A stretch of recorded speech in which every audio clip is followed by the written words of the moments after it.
Hello everyone, welcome to Unimonks. मैं हूं तारिक अनवर, आपका फिजिक्स एजुकेटर। और आज शुरू करते हैं आज के लेक्चर को, that is potential due to system of charges.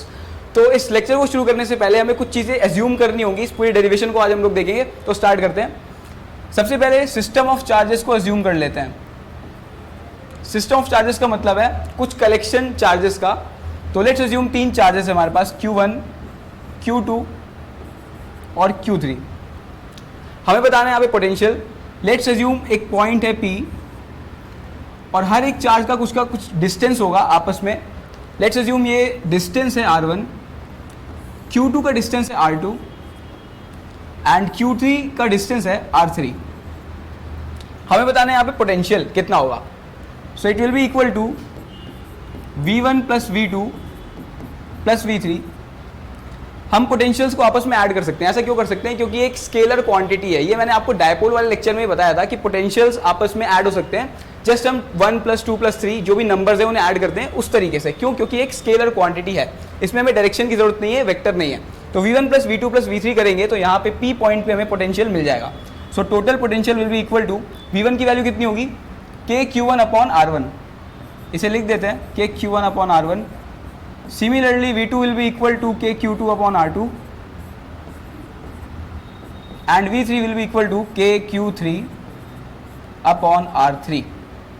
तो टोटल आपका आ गया K, अगर हम कॉमन ले लें तो Q1 upon R1 plus Q2 upon R2 plus Q3 upon R3। बहुत सिंपल सा फॉर्मूला है। और अगर यहाँ पे n चार्जेस हो जाएंगे तो क्या होगा? इसको हम एक्सटेंड कर देंगे अप टू Vn एंड ये फॉर्मूला हमारा और एक्सटेंड हो जाएगा। क्या बन जाएगा? Qn अपॉन Rn, जहाँ पे n है नंबर ऑफ चार्जेस, जहाँ तक भी आपका n जा रहा हो। ठीक है, तो बहुत सिंपल सी डेरिवेशन थी। जितने आपके नंबर ऑफ चार्जेस हैं इस फॉर्मूले में आप पुट करेंगे और टोटल पोटेंशियल आपको मिल जाएगा। ठीक है, प्रोसीड करते हैं। ओके, सो अब हम लोग पढ़ने वाले हैं इक्वी पोटेंशियल सरफेसेस के बारे में। सरफेस तो हम सभी को पता है सरफेस क्या होता है। ये इक्वी पोटेंशियल क्या वर्ड है? इक्वी पोटेंशियल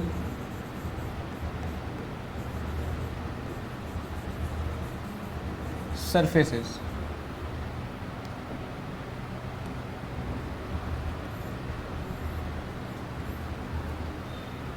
तो सबसे पहले इसकी डेफिनेशन देखते हैं कि इक्वी पोटेंशियल सरफेसेस की डेफिनेशन क्या बताती है हमें। उसके बाद इसे डिराइव भी कर लेंगे।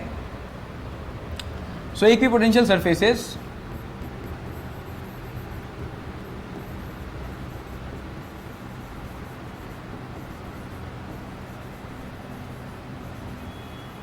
आर सरफेसेस, जो नॉर्मल सरफेस होते हैं उसी तरीके से इक्वी पोटेंशियल सरफेस भी होते हैं।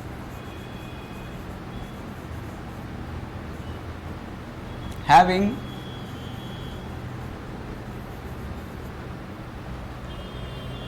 equal or same value of potential at all points on the surface। पूरे सरफेस पे कोई भी हम पॉइंट ले लें, उन सारे पॉइंट्स का जो पोटेंशियल होगा सेम होगा या इक्वल होगा। ठीक है, at all points on the surface.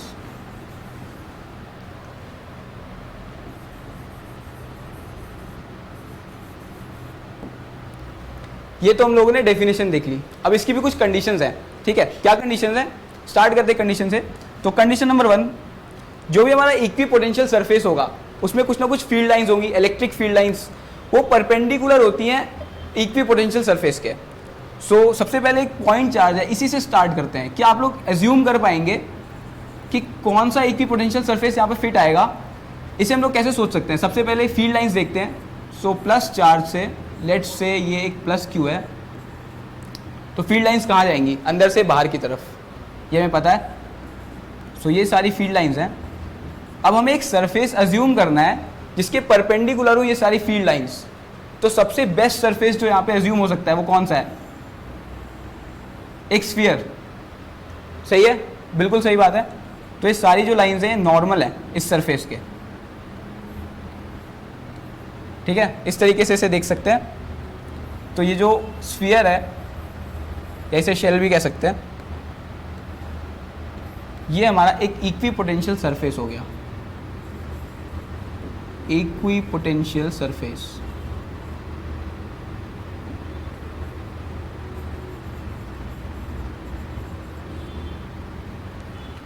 Okay, तो अब इसकी कुछ और प्रॉपर्टीज हैं। हम यहाँ पे 2 पॉइंट्स ले लेते हैं। लेट्स से पॉइंट ए है और ये पॉइंट बी है, ठीक है, बात समझ में आ रही है। कोई चार्ज है Q और हम उसे यहाँ से लेकर के यहाँ तक मूव कराना चाहते हैं, तो वर्क डन कितना होगा? इक्वी पोटेंशियल सरफेस की डेफिनेशन के अकॉर्डिंग वर्क डन 0 होना चाहिए। इसे डिराइव भी कर लेते हैं, देखते हैं कि 0 कैसे आ सकता है। सो वर्क डन, क्या डेफिनेशन होती है वर्क डन की? लेट्स से अगर ए से बी की तरफ हम जा रहे हैं, सो work done will be Q times, और जो हमारा चार्ज है वो हम लोग Q ले जा रहे हैं इस टाइम। इस प्लस Q को मैं इरेज कर देता हूँ, कंफ्यूज मत होना आप लोग। इस बारी जो हम लोग चार्ज ले जा रहे हैं वो स्मॉल q है, ठीक है, स्मॉल q चार्ज ले जा रहे हैं। सो q जो भी उसका मैग्नीट्यूड है, q चार्ज का magnitude let's say small q है, va minus vb,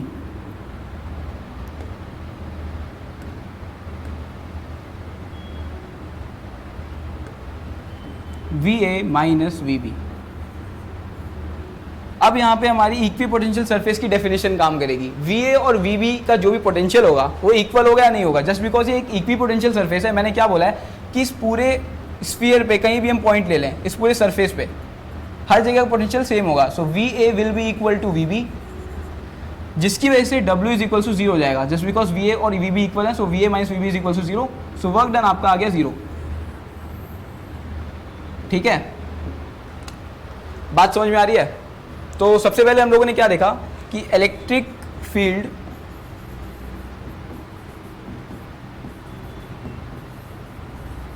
will be perpendicular. ये सारी जो फील्ड लाइंस है परपेंडिकुलर है सरफेस से, ठीक है। तो पहला पॉइंट क्या था? Will be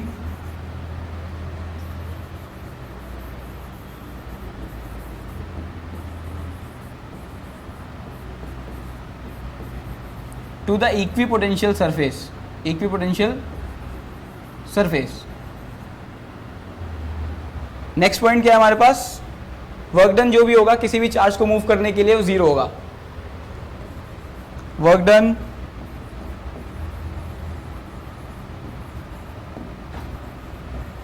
in moving a charge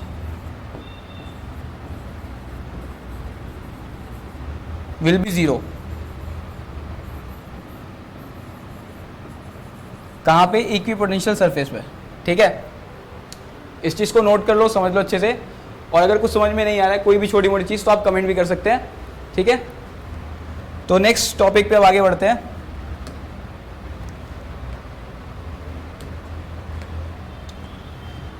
next topic है आज का रिलेशनशिप बिटवीन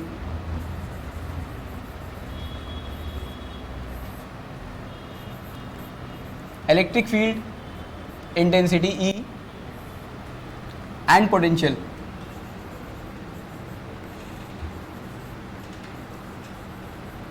पोटेंशियल और इलेक्ट्रिक फील्ड के बीच में क्या रिलेशन है, आज वो देखने वाले हैं। और ये टॉपिक मैं थर्ड क्यों करा रहा हूँ? इक्विपोटेंशियल सरफेस बताने के बाद हम इस टॉपिक को क्यों कर रहे हैं? जस्ट बिकॉज इसकी डेरिवेशन में इक्विपोटेंशियल सरफेस का यूज आएगा, ठीक है। तो सबसे पहले 2 इक्विपोटेंशियल सरफेसेस बनाएंगे हम लोग, इक्विपोटेंशियल सरफेसेस बनाएंगे।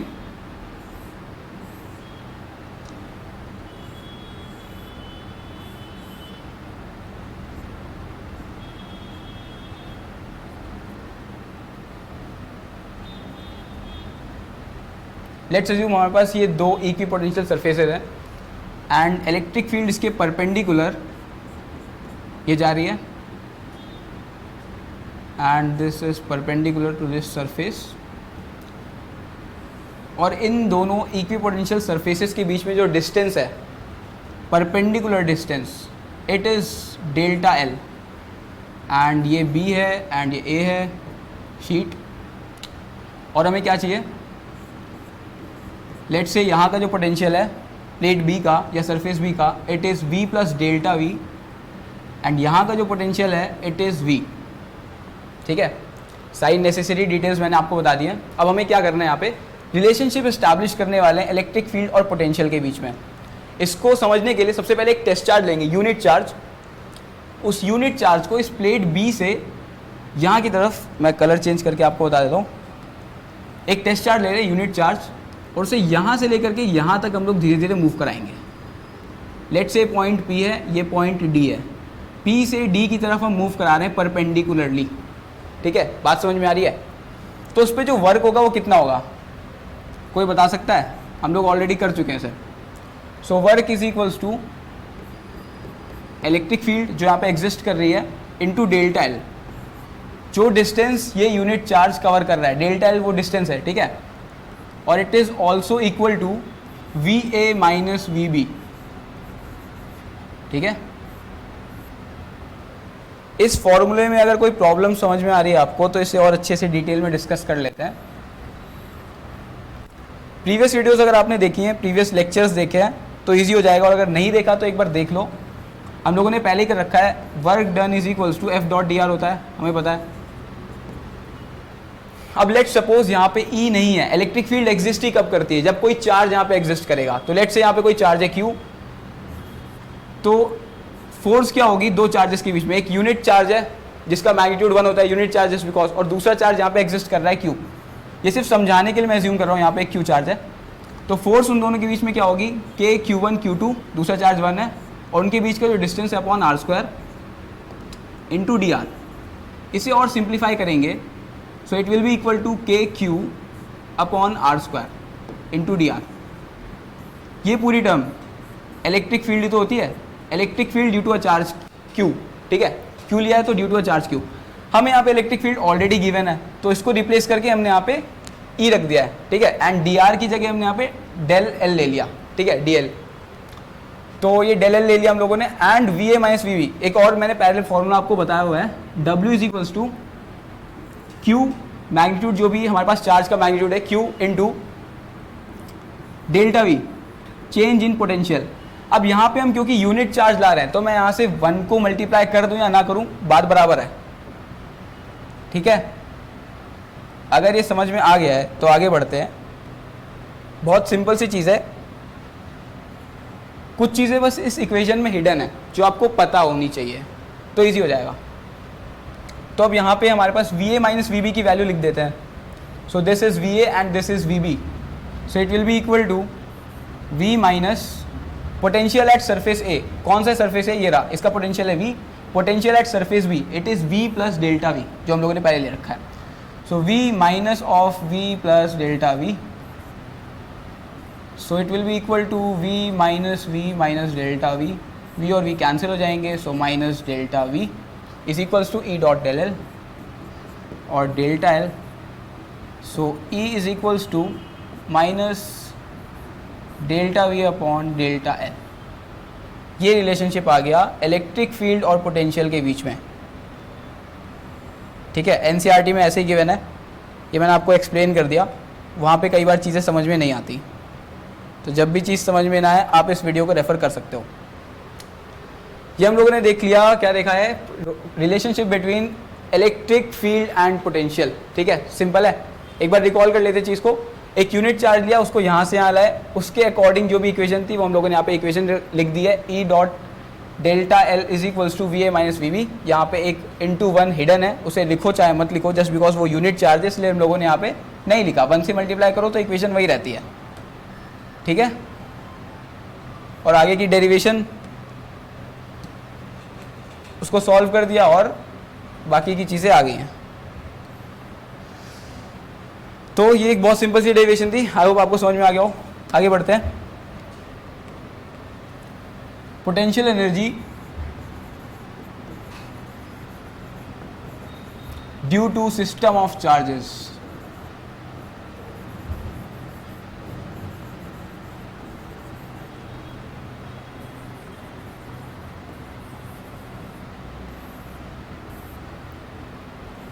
अब हम बात करने वाले पोटेंशियल एनर्जी की।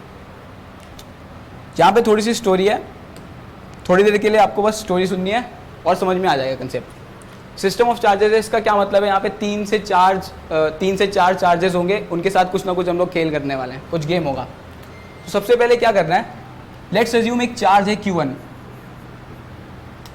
और उसे किसी पॉइंट यहाँ पे हमें Q1 लेकर आना है। तो इन्फिनिटी से लेके यहाँ तक हम जब इस Q1 चार्ज को लाएंगे तो क्या हमें कुछ वर्क करना पड़ेगा। एक बार सोचो ज़रा, वर्क हम करते कब है, जब इलेक्ट्रिक फील्ड हो।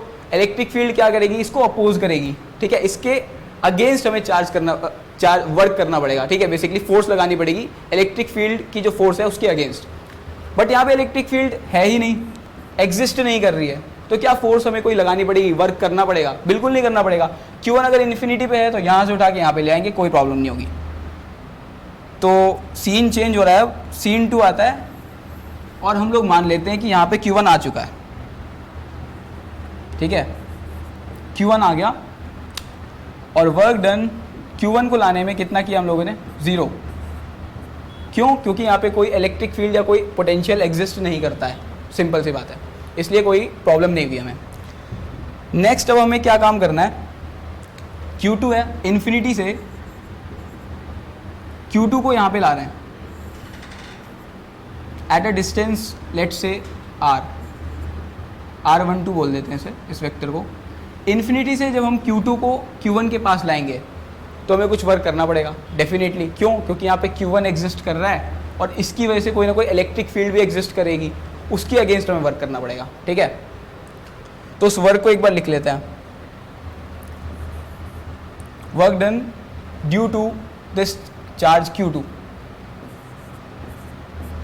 It will be equal to KQ1 upon R multiplied by Q2, ठीक है। इसको वर्क डन या फिर पोटेंशियल भी बोल सकते हैं।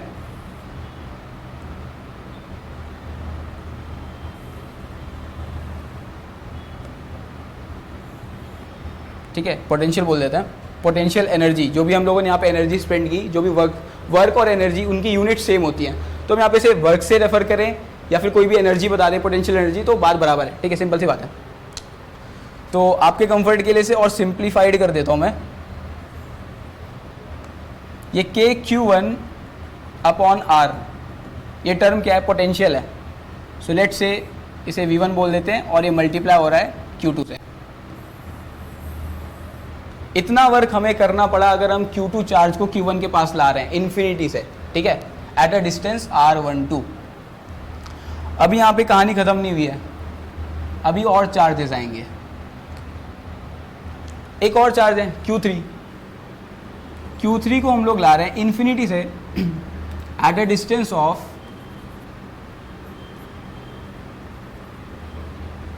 लेट्स से R13, ठीक है, R13 डिस्टेंस पे लाके हमें Q3 को रखना है। अब यहाँ पे क्या कोई बता सकता है, दो तरफ से वर्क करना पड़ेगा, एक तो due to this charge Q2 और due to this charge Q1, ये डिस्टेंस भी तो है, इसकी वजह से जो इलेक्ट्रिक फील्ड है उसको भी अपोज करना पड़ेगा हमें फोर्स से, सिंपल सी बात है। तो ये भी हमारे पास डिस्टेंस हो गया R23। तो इस बार हमें दो वर्क करने पड़ेंगे, आई मीन टू से कि दोनों का जो सम होगा, इस फोर्स को अपोज करने के लिए ड्यू टू Q2 और इस फोर्स को अपोज करने के लिए ड्यू टू Q1 हमें डबल वर्क करना पड़ेगा, ठीक है, सिंपल है। तो अब हमारे पास यहाँ पे समेशन होगा V1 Q2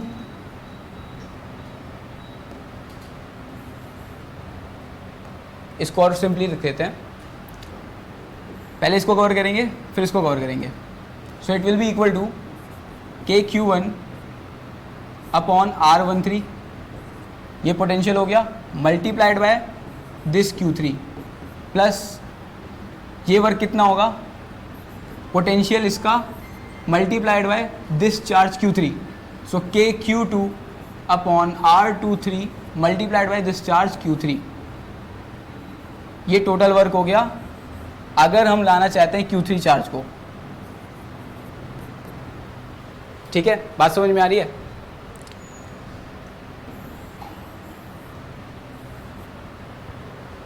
इसको फिर से सिंप्लीफिकेशन के लिए मैं इसे ऐसे लिख देता हूं,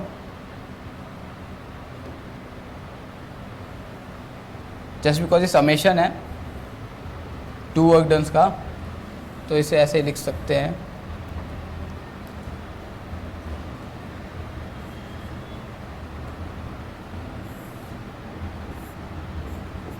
सेम जैसे हम लोगों ने यहाँ पे V1 इंटू Q2 लिखा है, इसी तरीके से हम लोग V1 इंटू Q3 लिख सकते हैं प्लस V2 इंटू Q3। इन दोनों वर्क डन का समेशन किया हम लोगों ने यहाँ पे। तो टोटल वर्क डन या टोटल पोटेंशियल एनर्जी हम लोग यहाँ पे लिखने वाले हैं, जो कि सम होगा इसका प्लस इसका। ठीक है, पोटेंशियल एनर्जी कैसे आएगी, इन दोनों को हम ऐड कर देंगे तो टोटल पोटेंशियल एनर्जी और U हमें मिल जाएगा। So it will be equal to k Q1 Q2 upon R। कौन सा वाला R है, ये है R12 जो हम Q2 को लाए हैं Q1 के पास। So it will be R12 plus इस पूरे वर्क डन को ऐड कर देंगे V1 Q3 plus V2 Q3। So it will be equal to k Q1 Q3। इसके बाद मैं आपको एक शॉर्टकट भी बताऊंगा, इतना दिमाग हर बार लगाने की ज़रूरत नहीं है कि कौन सा चार्ज कब आ रहा है और उनका पोटेंशियल क्या होगा। इसमें कन्फ्यूजन भी हो जाएगी और मिस्टेक भी हो जाती है। सो ये है पूरी टोटल पोटेंशियल एनर्जी सिस्टम की,